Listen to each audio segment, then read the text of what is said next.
Bonjour! Alors les énergies de cette semaine, du lundi 7 aujourd'hui au dimanche 13 octobre. Les énergies sont toujours denses, c'est-à-dire remuantes. Disons que c'est un peu les travaux titanesques qu'on a à faire, des travaux d'Hercule. Je ne sais pas ce que c'est les travaux d'Hercule exactement. J'en ai entendu parler dans ma culture scolaire. Donc, mais je n'ai pas le détail, je ne sais pas ce que ça veut dire. Ça veut dire qu'il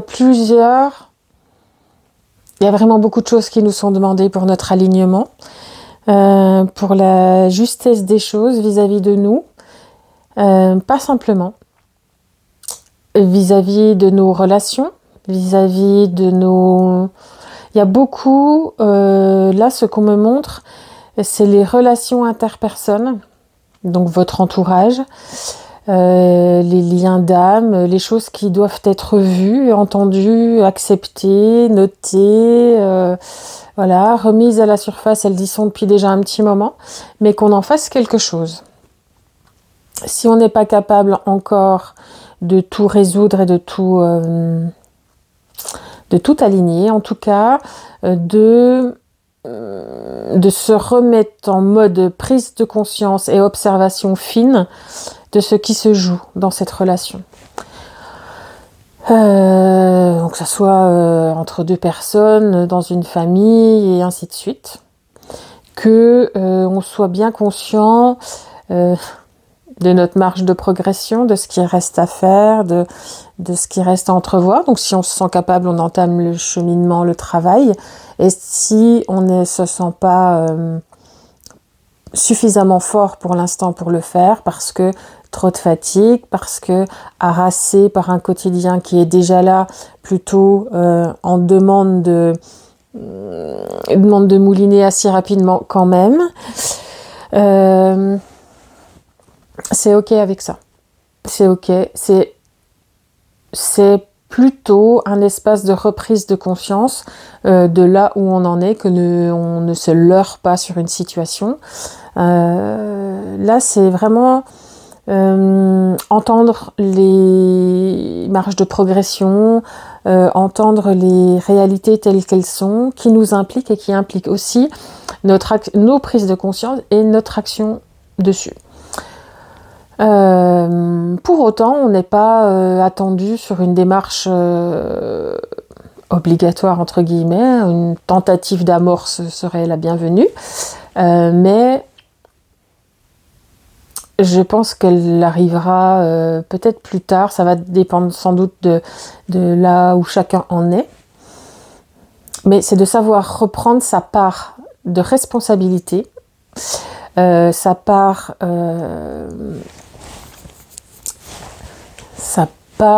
de responsabilité, la part d'engagement. Voilà, plus correct, c'est comme ça. La part d'engagement que l'on a à récupérer pour mettre les choses en place. Je ne sais pas si je suis super claire, mais voilà. On me dit que il y a beaucoup de postes, beaucoup d'ateliers, beaucoup qui vont être plus ou moins difficiles pour l'individu en fonction de la sphère qui est concernée et en fonction de la relation elle-même, comment elle a été engagée et s'il y a déjà eu des piqûres de rappel, s'il y a déjà eu des demandes de repositionnement ou non, à quel degré on en est de ce processus avec cette personne, ces individus, ce groupe. En tout cas, c'est encore une fois, une démarche et une demande de retour à l'intérieur de soi pour un positionnement clair, un positionnement éclairé de ce que l'on ressent, de ce que l'on est vraiment et de ce que l'on veut exprimer de nous à l'extérieur. Donc de toute manière, là, l'accent est mis sur les relations interpersonnes et sur notre positionnement au sein du groupe, au sein de la fratrie, au sein de... Voilà. En tous les cas, quand on est en interaction avec d'autres, dans des groupes. Ça a été axé jusqu'à présent sur... c'était vraiment... Moi, ce qu'on me montre, c'est vraiment l'individu, ce qu'il veut pas. Et là, les autres sont intervenants. Bien sûr que quand... il y avait cette notion déjà avant, mais beaucoup moins pointue, beaucoup moins précise, c'est-à-dire on s'observait dans un environnement j'aime pas. Là, c'est j'aime pas, je raccourcis. Mais là, cette fois, c'est positionnement par rapport à ce que l'autre me renvoie dans telle ou telle situation, dans un travail, dans une famille, voilà. Et donc là, ça va sur un niveau de précision supplémentaire. Il n'en reste pas moins que c'est un mouvement à faire de nouveau et toujours et en permanence de soi pour soi. Déjà, il faut partir de cet état intérieur, ce qu'on veut pas, ce qu'on est légitime, ce qu'on est légitime à donner, à dire, à exprimer, à exposer. Mais avant tout ça, c'est vraiment regarder de quoi on est fait à l'intérieur, de comment on est fait à l'intérieur, de ce que l'on veut faire valoir de notre intérieur et de nous, et donc déjà de se reconnaître qui on est vraiment. J'ai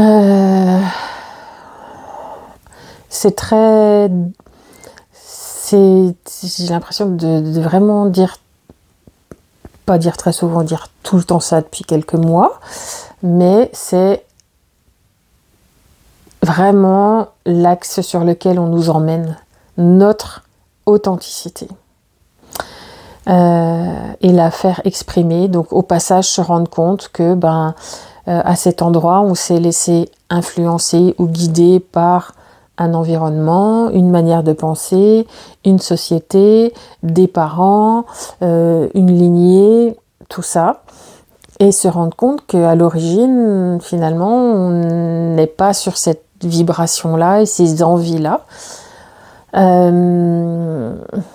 C'est très très en résonance avec une séance que je viens de faire, c'est très particulier. Et en tout cas, c'est vraiment... c'est comme si c'était une option supplémentaire dans nos reprises de conscience de nous pour nous, de qui on est, de ce qu'on a à faire valoir de nous, de notre positionnement à nous pour nous. Et notre meilleure place, c'est l'intérieur, encore une fois. Qu'est-ce qu'il y a d'autre ?